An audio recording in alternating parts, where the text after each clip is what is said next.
looking at, who we're seeing, and what's going on. So why don't we start with our main character? Rooney's team is missing. You can They talk went to over the top. investigate hours ago. Yeah, so this is Jesse Fadens. She is a young woman Careful, who has come to this secretive government agency known as the Federal Bureau of Control, which is in a skyscraper, huge windowless skyscraper in New York. Not scary at all. Not scary at all. No, I think she's very brave for doing this. And the second she gets there, some stuff goes very, very wrong. There's this thing called the Hiss that attacks the Bureau and kills its former director. And through a ritualistic process, Jessie, who is there for a job interview, gets a little bit in over her head and she becomes the new director. And now she has supernatural abilities and she has this service weapon that you'll see her using in a little bit. Spoilers. What? Why are people floating? Why? He looks well. I'm sure he's a good guy. He has been corrupted by the Hiss. Okay, so they like take over the person's body? Yeah. Ooh, yes, they do. They really, really do. They take over the person's body, and once they're in there, there's no way to get them out. So that person is gone, pretty much. You can't save people. No, it's beyond saving. So, I mean, you were talking about supernatural powers. We're now flinging tables at this Hiss. Yeah, so this is, she's going to pick up some stuff in a bit. The thing she's doing right now, that's called Shield. Right. And the thing she's picked up right now, that's called Launch. So basically what you can do is you can grab stuff like this quap and hurl it at the enemies and waste them, as it were. And you can upgrade those abilities as well as you progress through the game, and also you can upgrade the gun that she's using. Yeah. So instead of having the magic pocket where you pull out, now I've got a rocket launcher. No. The gun transforms. The gun transforms, yeah. So the gun has several different forms. In this video, you're going to see two. So you're going to see Grip, which is like your basic standard pistol kind of type. And you're going to see Shatter, which is what she's using right now. Thank you. We've not practiced this, by the way. No, yeah, like we're... You're just destroying the environment. Yeah, and I love this. The lamp, look at that. Look how pretty the light is. And this is a work in progress, so it's going to look even better once it's done. Not to blow my own trumpet or anything, but it is going to look even better once it's done. Is there a limit on how much you can use those powers? I'm sorry to refer to it as Bioshock. You know, when you use it, there's a limit, isn't there, on plasmids? Is it like that? Yeah, the abilities do have a cooldown, but some of the stuff has been adjusted for the demo, and like a lot of stuff is still in progress, so we're developing it. We've done more things since this demo was made that we unfortunately aren't going to be able to show right now, but one of the things that I'm most excited about for now that I can talk about is that you can pick up dead bodies and throw them around. I know, it's a little bit. One of the things I'm most excited about is picking up dead bodies. No, listen, you could do it in Dishonored as well. You can like pick someone up and then pile them on. And then fling them. Yeah, and then fling them, and I think it's exciting. I think it makes for a, I think it like adds to what we're doing with Control, is that everyone can play their own way. So you can play with the service weapon, you can play with the abilities, you can play with a mix and match of both. And also you see her like properly trashing the place. So one thing one thing we always pride ourselves on, is the reactive environment. So pretty much a lot of things can be interacted with, and if you can pick it up, you can blow it up. You can pick it up, you can blow it. Like you saw then, like ripping the case, shattering the glass on the way out. So it wasn't just, oh, you can tell it can be picked up because it's glowing. It's like, no, everything. Pretty much everything, yeah. What are we seeing here? Okay, so she is cleansing this area with a ritual from the negative influence of the Hiss. You see how the light is going to change for a little bit, and the way we visually represent the Hiss is that sort of vibrating kind of kaleidoscopic light, and now it's gone and now it's cleansed. And we can walk around the oldest house a little bit more and show you some of the stuff that the Bureau does, which is like basically all this old looking technology, and they basically watch the world for supernatural phenomena and try to contain them and capture them. Are they the good guys or the bad guys? Oh, okay. They're morally grey, I'd say. Okay, yeah. I mean, so am I. Well, aren't we all, I guess? Now, in terms of where the game takes place, the whole game takes place in this building, but it's not that linear, is it? The building itself is like entranceways to other places. The building itself is a shifting place. We call it a world within a location, which is a term I really, really love. It helps describe it. Yeah. Because it's like, what does it mean? But the thing is, like, Remedy games have always been a little bit linear, but this time we're doing a different kind of approach. I said a little bit, all right? No, I know it's tough for some people because they get it into their heads that you make games in a certain way, and then you're trying to come out and show that there's a lot more to what you guys There's do. a lot more to it. We're going with an open-ended sandbox kind of style, and we're going to put different pathways, like you just saw some doors. Yeah. Those doors, they're not different ways to get to the end of the level. They lead to different areas of the oldest house. So like a hub. Yeah, well... Is that a... Kind of. Kind of. Okay. This looks like it's going to... This is going to go well, I'm sure. It's going to be fine. There's just some floating bodies in the air, but, you know, it's nothing we haven't seen before. So this is all a result of what our enemies are doing? Yeah, this is all a result of the Hiss invading the Bureau, and what Jesse is trying to do is she's trying to contain that. And this mission is about halfway through the game, and she's trying to find... Halfway through? Yeah, about halfway through. She's trying to find the Chief of Security, Rooney, who's gone missing with his entire team in this area of the oldest house that has been taken over by the Hiss, and she's trying to get there.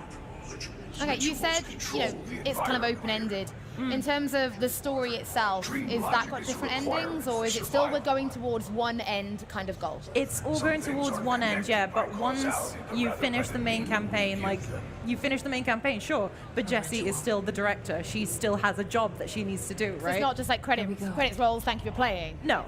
You can go back in and finish things off. Yeah, because we are doing side missions as well along with the main story, so you can technically... Oh, this is what you were talking about? Yes.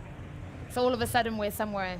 Yeah, so there's a lot of rituals in the oldest house. That's how it kind of functions, and the agents of the Bureau have learned 4 times, and then she transported herself to this motel-like area to pass through to a different side of the oldest house. So are we learning more rituals as the game progresses? Is that like an upgrade and unlockable thing?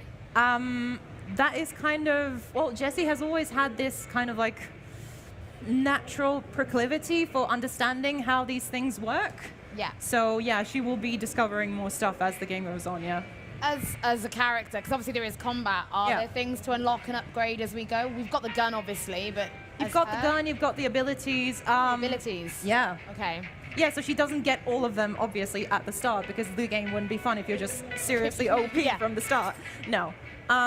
She unlocks new abilities using these dangerous items that the Bureau collects, and they're called objects of power, right? Okay. Aptly named. And they can be anything that's mundane enough and like in the collective consciousness enough that it has a certain amount of power. Right. Okay. Are we going to see any? Do you reckon? To be here, I have. Maybe. Does it seem any in this demo? Mm-hmm. Okay. Oh, now I think I remember seeing this with you. This is one of the abilities we're about to see. Yeah, so like we said, open-ended sandbox, and also... so there's a door down there. There's a door down there, and there's going to be a door... Oh. Okay. Oh, there's lots of doors. There's lots of doors, and they're not all accessible at the start, right? Because as Jesse doesn't start out with all of these abilities, so she can't access some of the parts of the oldest house. And as she finds objects of power, she unlocks new abilities, and she's able to access those new areas. We're a little bit influenced by Metroidvania in that respect. Oh. Yep. I think it's a good way of doing it, because the game is there then, but you don't want someone running into something that's above the level or out of sync with the story, and it just helps there be a progression Jesse? and an unlock. Yeah. Any news? I'm detecting an anomaly. Abnormal energy fluctuations from cell 715 on the Panopticon's Now, I'm upper understanding level. that there's more It's than just the escalating. main story, You right? should There are hurry. side quests. Yeah, there are side quests, yeah. So there are several allies that Jesse talks to in the oldest house that help her out depending on the different areas of the oldest house that she is in. And there are also people along the way. So it's not just people who have been taken over by the Hiss, it's not just enemies. There are still like actual people there that she can help. And you can try to help them, you can try to come back for them later, or you can be a mean person and ignore them.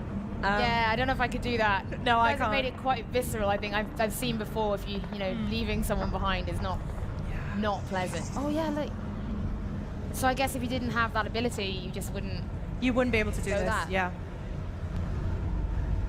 Now we're obviously, because the game is still in development, we're seeing this without a HUD. Yes. Are you guys going to try and keep things minimal? Because the game is so beautiful. Yeah. Oh, thank you so much. It really is. Yeah.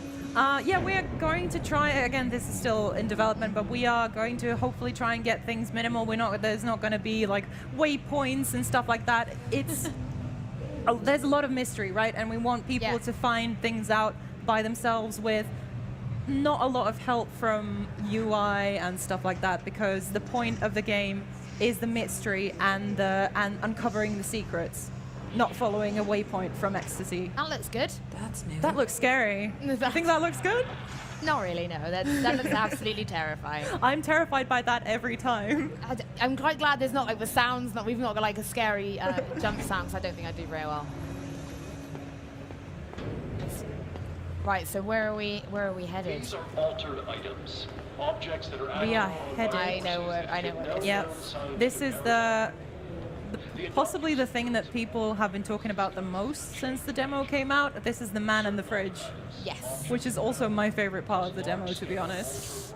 Yeah. So obviously it's still living, the world of people is still here. Some are trapped, and it's just this guy and his fridge. Yeah. He has to watch the fridge, or else something very, very bad will happen. And since there's been this whole crisis, he's been left behind. So and he's got to stay watching the fridge. Yeah. Can we help him? You can, but you don't have to. This is an example of a side mission. So Are we going to help him? No. Okay. Great. Are you here to take over? I think you can even hear him as we sort of walk away. I'm sorry. Don't leave me here. There's an emergency. I'll come back. I Will promise. we be able to go back and find him later? Yes, we will. We will be able to go back. So in terms of difficulty, you guys have always made very story-driven games. If people do want to really just go for the story, will there be sort of difficulty levels? So you can just knock it down, enjoy the story, or go in for that challenge on a higher difficulty? It's really too early to talk about difficulty levels, but we're trying to balance the game out so that both people who want the hardcore gameplay experience can have a good experience, and also people like me who primarily play it for the story. But we are not going to, we're not going to be holding your hand through it. Good. What are these things? Are they flying? They're called drifters, and they drift. Great. And they chuck stuff at you.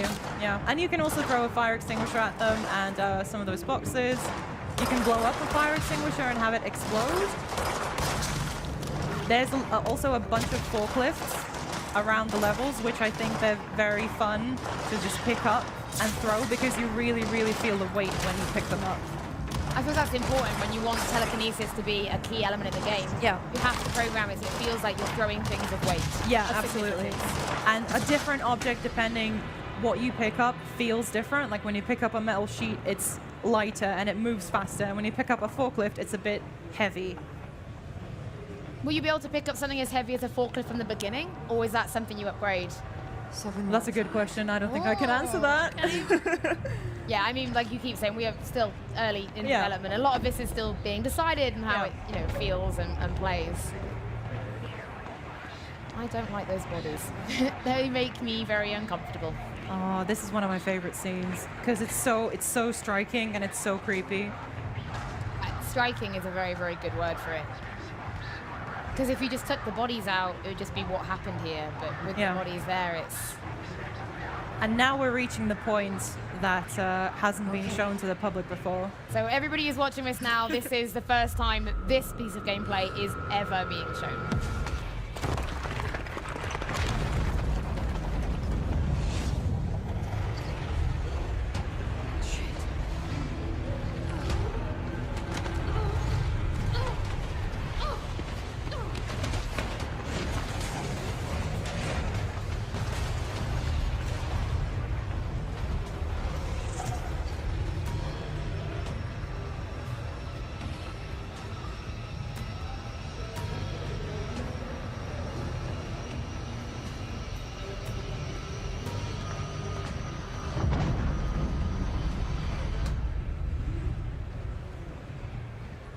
Visually, that's unreal.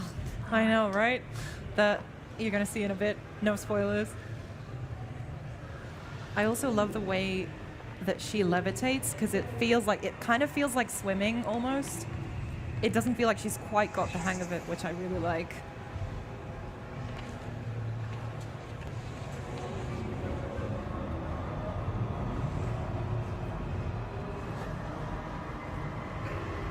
So remember the chief of security, Rooney, that we were looking for? That's him. Okay, doesn't look like how I imagined him to look. No, let's just say he's not well anymore. Probably can't be saved. No, definitely not.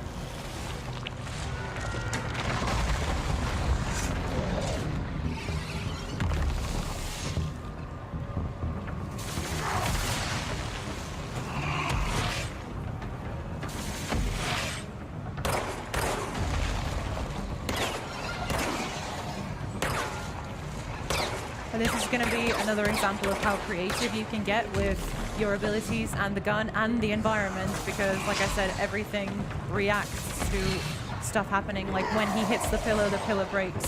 When you pick something up, it spins and rotates.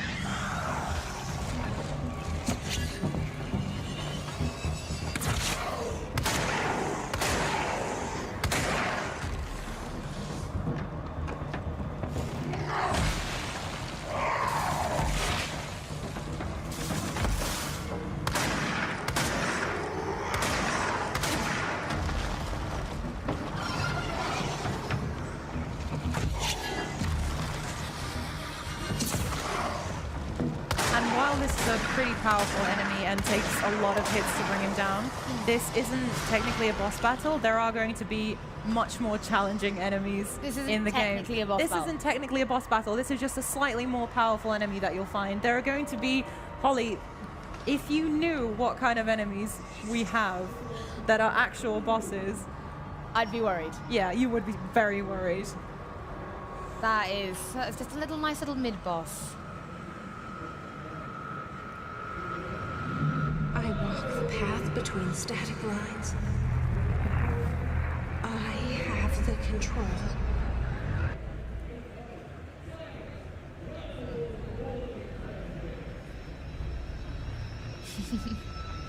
That is... That's the Black Pyramid.